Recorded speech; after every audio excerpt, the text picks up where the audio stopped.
Os olhos azuis das pessoas não são azuis. Não é que os castanhos tenham pigmento castanho e os azuis tenham pigmento azul.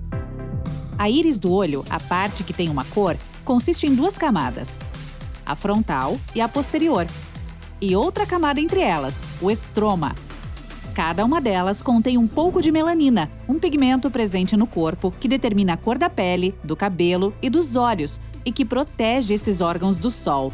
Quase todas as pessoas têm pigmento marrom escuro ou amarelo na camada posterior da íris. Mas é a camada frontal que é responsável pela cor dos olhos, e a quantidade de melanina é o que determina isso. Pessoas de olhos castanhos têm muita melanina em ambas as camadas da íris. No caso dos azuis, não há melanina na camada frontal. Então, basicamente, eles não têm cor, mas parecem azuis devido à luz.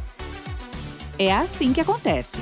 Portanto, as camadas posterior e frontal de um olho castanho possuem melanina. Quando a luz entra na íris, a maior parte dela é apenas absorvida e a cor fica marrom do jeito que é. Isso é diferente nas pessoas de olhos azuis. A camada de trás tem um pouco de melanina, mas a da frente não. O estroma entre elas possui algumas partículas que interagem com a luz. Portanto, a que entra não é absorvida, mas reflete de volta ou se espalha, fazendo com que os olhos pareçam azuis. Essa é a razão pela qual o céu ou a água também parecem ser dessa cor. Se as partículas no estroma são maiores, também espalham luz branca. Juntos, o azul e o branco espalhados fazem os olhos parecerem cinza. Pense no céu novamente. Quando há muitas nuvens brancas, ele também parece cinza. Os olhos verdes têm um pouco de pigmento amarelo na camada frontal da íris. Então, quando a luz entra, parte dela é absorvida, mas parte é refletida de volta. O pigmento amarelo misturado com azul refletido dá a cor verde. Já a cor de avelã concentra um pouco de marrom, um pouco de amarelo e um pouco de reflexo azul. Houve um tempo em que as pessoas com olhos azuis nem existiam. Os cientistas acreditam que, originalmente, os de todos os humanos eram castanhos. Mas então, cerca de 10 mil anos atrás, apareceram pessoas com olhos azuis. Agora, o azul é a segunda cor mais comum, ocorrendo em 8% da população. Ainda assim, os de 80% dos humanos são castanhos. Mas passamos de 0 olhos azuis para cerca de 700 milhões de pessoas com eles. Os cientistas acreditam que aconteceu alguma mutação genética que limitou a produção de melanina em muita gente. Quando duas pessoas com essa habilidade limitada se conheceram, a primeira com olhos azuis nasceu. Ganhamos metade dos nossos genes da mãe e a outra metade do pai. Os genes responsáveis pela cor dos olhos estão envolvidos na produção e armazenamento da melanina, e eles são 8. Para manter as coisas simples, vamos contar todos esses genes como um só. Pode haver 2 tipos. O primeiro é um grande A que produz muita melanina e significa olhos castanhos. É o dominante. O outro é um pequeno A, que não produz melanina e carrega a cor dos olhos azuis. É recessivo. No início, cada pessoa tinha a combinação de genes parecidos com um grande A mais outro grande A.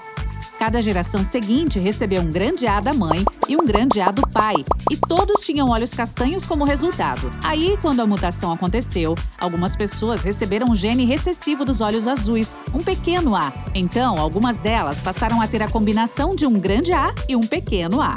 Mas os olhos ainda eram castanhos, porque os grandes As são dominantes. Então, não importa se alguém carrega este gene, mas pode transmiti-lo mais adiante na linhagem. Agora, há uma pessoa que leva o gene do olho azul e ele encontra outra que não o possui. Este casal tem chances iguais de transmitir qualquer um dos tipos de genes em sua linhagem, mas em qualquer caso, a próxima geração terá olhos castanhos.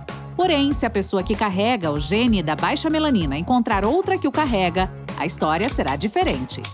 Em 75% dos casos, aqueles que vierem depois deles ainda terão olhos castanhos, porque terão uma combinação de A grande e A pequeno ou de 2 grandes As. Mas em outros 25% dos casos, obterão a combinação de 2 pequenos As e terão olhos azuis. É assim que os cientistas acham que a primeira pessoa de olhos azuis apareceu. Primeiro, a mutação rara aconteceu. E então, 2 pessoas com ela se encontraram e criaram uma família. Muito provavelmente, aconteceu na Europa. Os países europeus ainda são aqueles com a maior proporção de gente com olhos azuis. azuis. Em média, 8% das pessoas no mundo têm olhos azuis. Nos Estados Unidos, representam cerca de 17% da população, mas na Finlândia e na Estônia, esse número chega a 85% da população. Portanto, embora não haja tantas pessoas com olhos azuis, elas não estão desaparecendo. Pelo contrário, a quantidade está aumentando. Muita gente carrega essa mutação, mesmo que seus próprios olhos sejam castanhos. Então, ela pode ser passada adiante. O mesmo é verdade para pessoas ruivas, que correspondem de 1 a 2% da população mundial. Mas na Irlanda e na Escócia há um número maior, cerca de 10% na Irlanda e 6% na Escócia.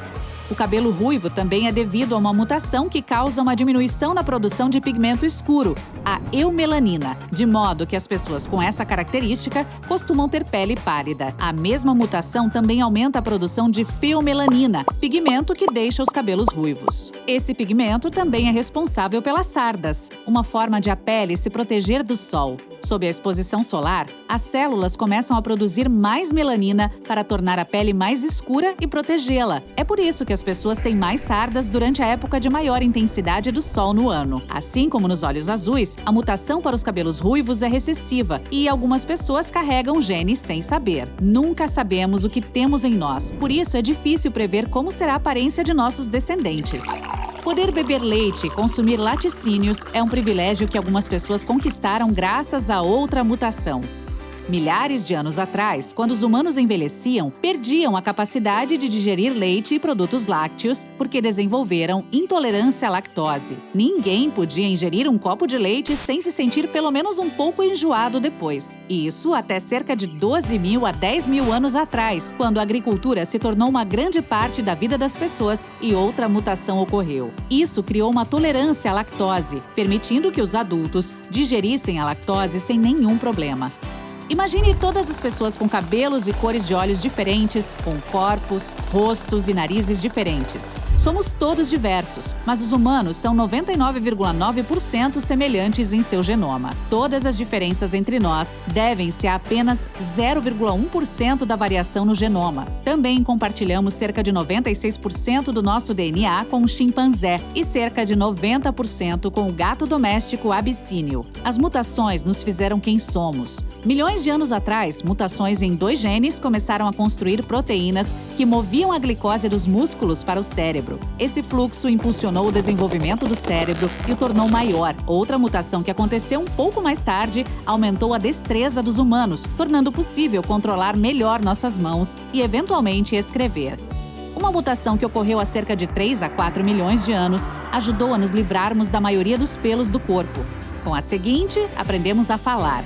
Os macacos, por exemplo, têm bolsas de ar que lhes permitem fazer ruídos altos. Mas esses sacos de ar tornam impossível dizer sons vocálicos distintos e modificar a fala. Os humanos os perderam e conseguiram aprender a falar. Ainda estamos evoluindo. Os cientistas acreditam que aprenderemos a modificar o genoma natural e seremos capazes de escolher nossa aparência. Isso pode fazer com que a maioria das pessoas seja ditada pela moda mais do que qualquer coisa, o que significa que podemos ser mais semelhantes entre nós do que nunca. Se nos permitirmos evoluir naturalmente, os cientistas preveem que iremos sofrer mutações para nos adaptarmos a novos ambientes. Com a ânsia de colonizar outros planetas, provavelmente conseguiremos isso. Se as pessoas começarem a viver mais longe do Sol, onde há menos luz solar, os olhos possivelmente ficarão maiores. Nossa pele pode ficar mais escura para proteger de radiação UV fora da camada protetora de ozônio da Terra. E nossas narinas maiores para facilitar a respiração.